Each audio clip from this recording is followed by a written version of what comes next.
In front of this abortion facility here in Oakland, California, pro-lifers have been forced to forego their First Amendment rights by the City Council. One pastor who offers alternatives and services for women going in has actually been thrown in jail.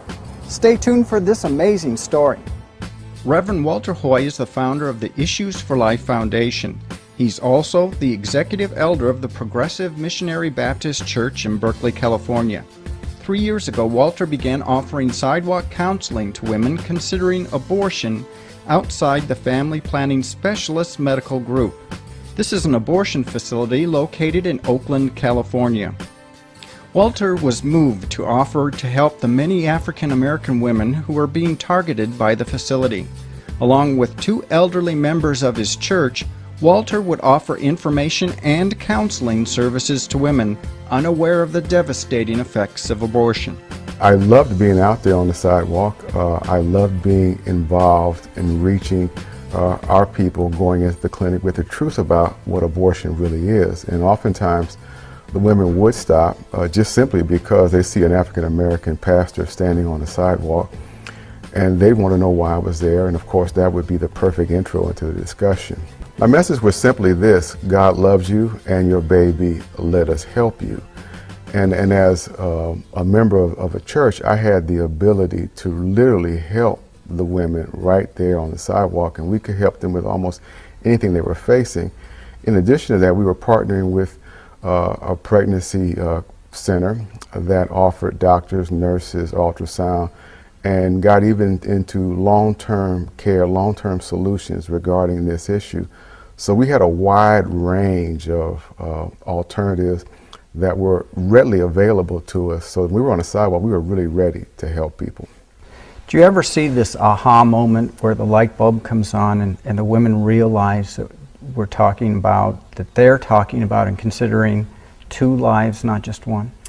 Yes, there comes a point in time where the woman would say, well, can you show me what an abortion looks like? And at that point, we can. We fold over the flap and they can see the picture of an actual abortion. And at that point, you can just see the flush go right through their face. And they're shaking their head saying, no way, I cannot do this. So then everything changes at that point. It's a whole different scenario for them. The conversation changes dramatically. I'm no longer trying to help someone see how horrible this is. They have seen it. They completely agree with it. We're now talking about what we can do to make sure this never happens to their baby. Walter's impact reaches further than just counseling women who are considering abortion. Treva Reed consented to 4 abortions as a young adult. Before meeting Walter, she was dealing with the pain that comes with post-abortive grief. Through Walter's help, she found freedom and gained the courage to speak out about her experience. Treva now works side by side with Walter, meeting with churches about abortion issues and coordinating counseling for post-abortive women. So your partnership with Walter Hoye comes from a very personal point of view. Absolutely, it does. Does that put a passion in your heart that maybe others wouldn't have? It puts a real passion in my heart because it is personal. When you've experienced aborting your children and you've realized the magnitude of that decision on you, on your family, your emotional health, your spiritual health, your mental health, and you've seen how it's played a part and taken a part of your life in some respects with relationships around you, it makes it more personal for you in how you move forward.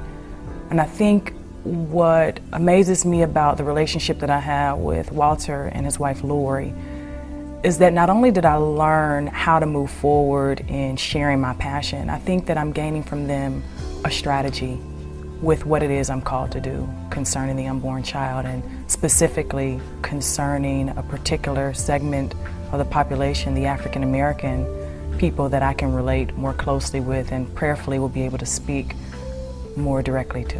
What impact do you think Reverend Hoye has had on you personally regarding your process of healing from those abortions? To know that you're free and to walk out being free and then to live free is totally different.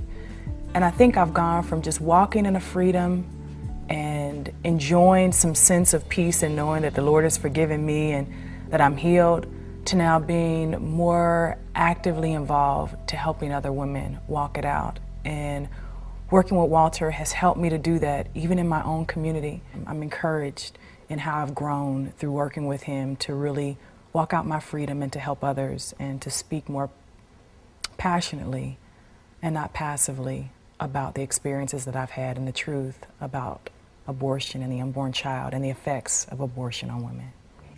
When we return, we'll hear the incredible story of Walter's battle against the city of Oakland.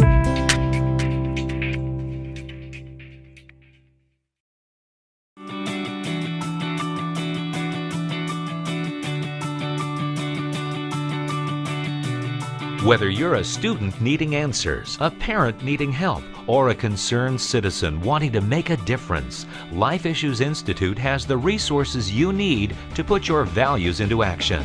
Life Issues Institute is an international educational organization committed to protecting innocent human life. Life Issues Institute knows what it takes. That's why millions throughout the world turn here for help. Life Issues Institute has authored more pro-life publications than any other entity in the world, and its materials are printed in over 30 languages. Radio broadcasts, newsletters, and a website filled to the brim with the answers you're looking for are just a click away. Go to facinglife.tv and click on the link to Life Issues Institute to find out more about how you can change the heart of a nation.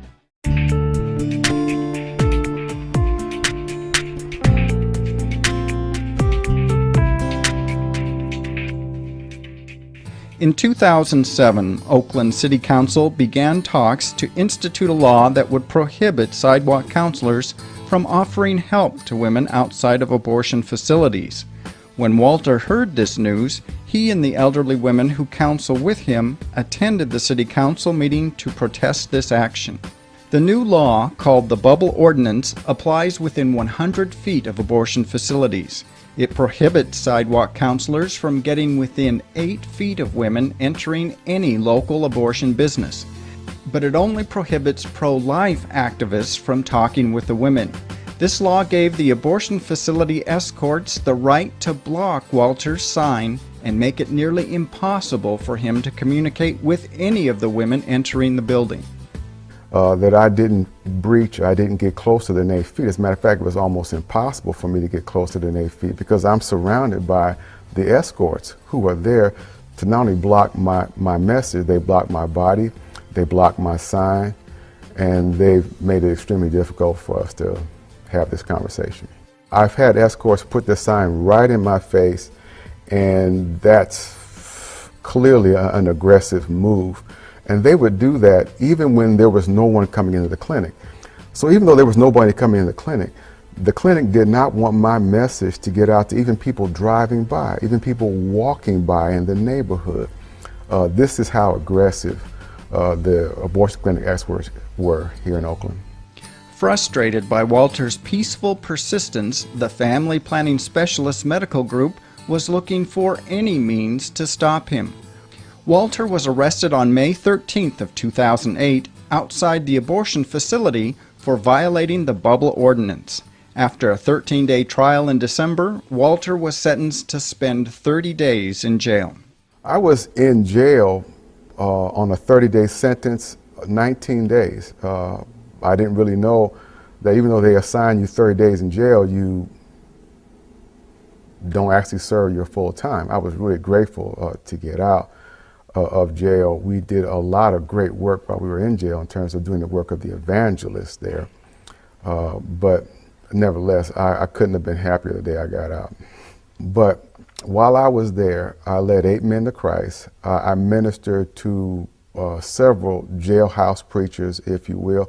We had prayer at midnight like Paul and Silas. Every night we were there. And then finally, on the very last days that I was there, I tore down a shrine to pornography, and that was perhaps my most difficult moment in jail, to tear that shrine down. Now, what kind of cellmates did you have? Were we talking about violent criminals? Some of them were violent. Yeah, some of them had been to jail several times. We're talking about drug offenses. We're talking about more physical offenses. So here you were offering help and assistance and pastoral care to women who were desperately in need, and you were treated like a violent criminal. Oh, I was. And it was even something the guards struggled with. Even while I was there, the guards just really couldn't believe why I was in jail to begin with. Initially, they didn't believe it, but they have access to the records. And when they saw the records, they were astonished. Dion Evans is the senior pastor at the Chosen Vessels Christian Church in Alameda, California. As a close friend of Walter, Dion took it upon himself to continue Walter's pro-life work. He's also seen the effect Walter's actions have had on the Oakland community. We did vigils. We held press conferences, and we put that information out on the World Wide Web through YouTube and places of that nature. We wrote articles for the local papers. And we had every Sunday that he was in jail, we held a prayer vigil outside that jail. We just assembled people out there in front of the jail. The warden's assistants came out to talk to us. I said, this is what we're doing. Let me tell you who you got in there. Let me tell you how important he is to us. And that's why we're here. And they didn't bother us. They just let us do our thing. And we had every week, a greater crowd was gathering. And then eventually they released Walter before the 30 days was up. Walter proved that it doesn't matter if your character is assassinated or you go to jail. What will you go to jail for, and what will your character be assassinated about? And when you stand for principles, you can go to jail with your head high. When you stand for principles, you can allow your character to be smeared. And because he is still pressing this issue, people are starting to realize that this isn't about sensationalism. This isn't about him making a name for himself. This is not about, him being somebody's front man. This is an issue that's really important to him, and clergy all over the Bay Area are starting to really take notice, and conversations are starting to change regarding his position and his resolve. And I think in the next couple weeks, you're going to start seeing some massive movement in the pro-life movement because of and directly tied to Walter Hoye. When we return, we'll investigate how the Bubble Ordinance is a direct violation of freedom of speech.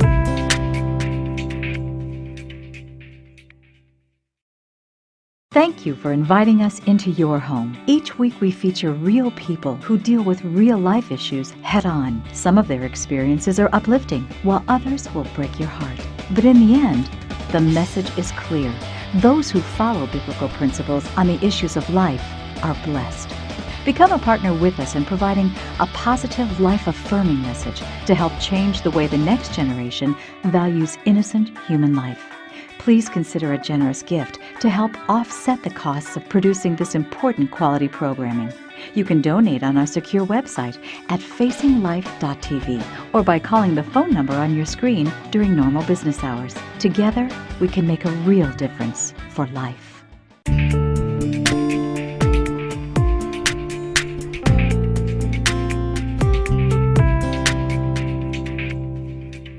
Mike Millen is an affiliate attorney for the Life Legal Defense Foundation. He's been representing Walter throughout his legal battle with the City of Oakland. Mr. Millen addresses the constitutionality of the Bubble Ordinance and how it clearly favors the demands of the abortion facility. He also explains how the law's sole discrimination against pro-life advocates is a violation of the First Amendment right to free speech. So you have these women who are going into a clinic, they're abortion-minded, they're strongly considering abortion. A lot of them don't have any options. They don't know what other options are out there. Reverend Hoye can't step and hand them a leaflet unless he first gets permission to get near them to hand the leaflet. But he can't get permission because you can't have a conversation with the person in this frame of mind walking into a clinic from 10 or 15 feet away. In addition, there are these pro-choice protesters, who we call escorts, who actually block Reverend Hoye, hold signs in front of him, and they'll zoom up to the woman going into the clinic and immediately start talking to her. And the City of Oakland has excused their speech, saying they just facilitate access. So nothing can be done about them. In the meantime, Reverend Hoye is stuck far outside this zone of conversation, unable to get a word in edgewise, let alone get permission to approach. Of course, all of us want to avoid harassment. The tricky part is how you define the word. Under the city's ordinance, the definition of harassing is handing out a leaflet to someone going into the clinic. I mean, once you define harassment as something that broad, then the words become meaningless. The problem is that the ordinance bans speech, and that's the harassing part. Our producer's attempts to get comments from the abortion facility were soundly rejected. The law really only applies to persons of my viewpoint. So it's content related. It's content related, it's viewpoint discrimination. Essentially, the law actually says this: if I was a doctor, a nurse, or employee, or even a volunteer off the street, the law would not apply to them. They have the permission of the clinic. And so perhaps if I was passing out strip club invitations, perhaps if I was passing out condoms, I might have the consent of the clinic, and so the law would not apply to me.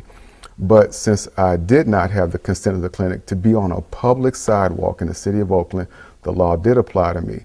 So where I could not get closer than 8 feet, to where I had to be careful about my signs and literature and having conversations, the abortion clinic escorts, just volunteers, could walk right up to the woman and do what anybody does in the United States of America when they're willing or wanting to have a conversation with someone. How has the abortion facility influenced the outcome of all of this?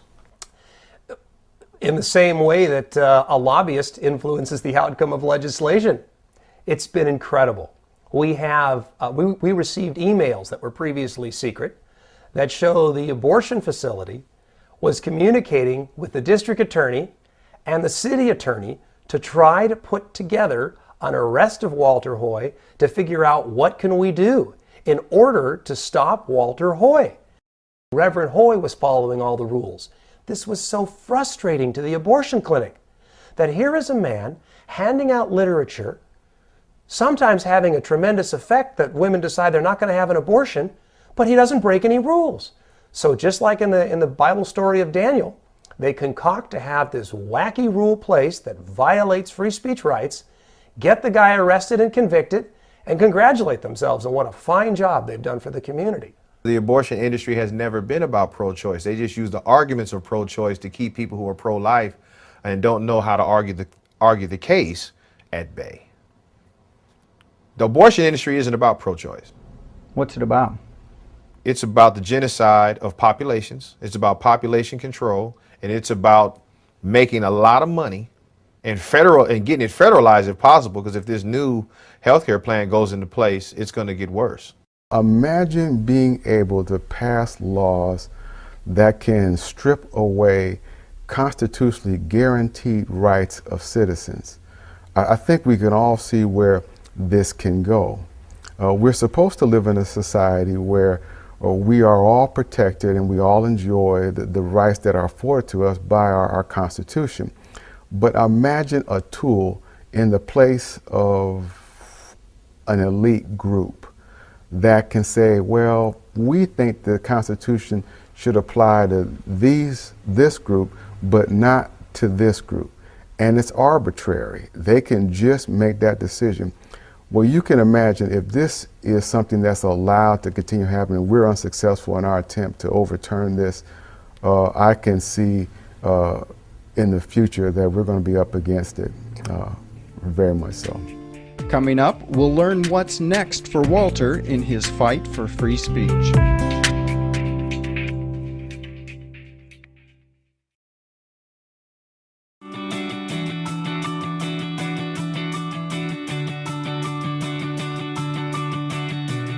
Whether you're a student needing answers, a parent needing help, or a concerned citizen wanting to make a difference, Life Issues Institute has the resources you need to put your values into action.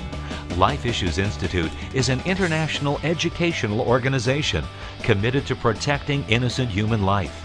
Life Issues Institute knows what it takes. That's why millions throughout the world turn here for help. Life Issues Institute has authored more pro-life publications than any other entity in the world. and its materials are printed in over 30 languages. Radio broadcasts, newsletters, and a website filled to the brim with the answers you're looking for are just a click away. Go to facinglife.tv and click on the link to Life Issues Institute to find out more about how you can change the heart of a nation.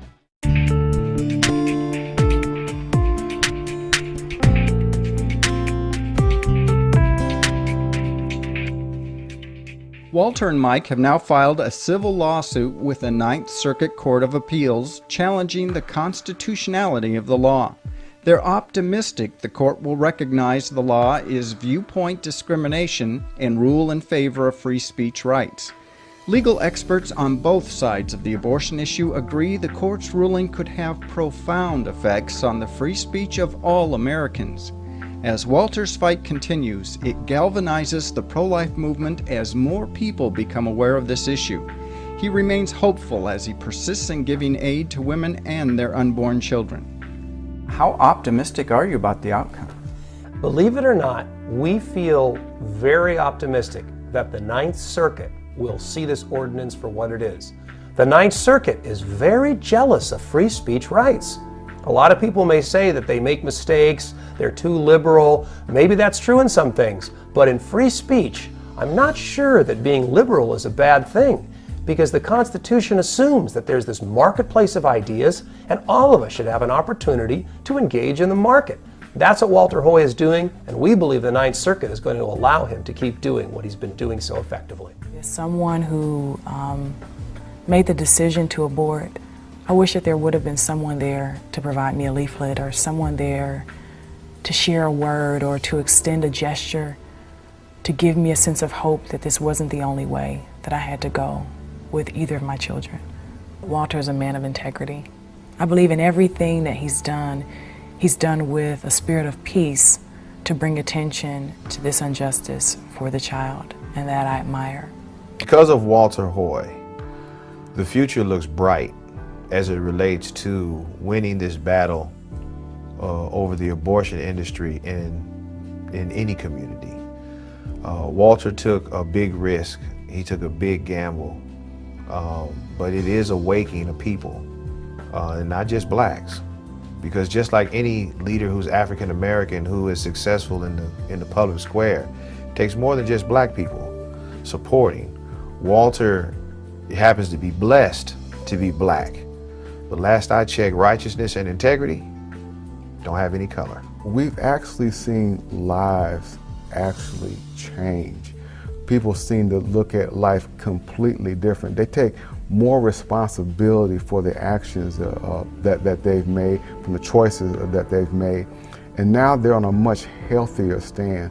They're making much better choices now. What we are fighting for is clearly right, is clearly in the heart of God.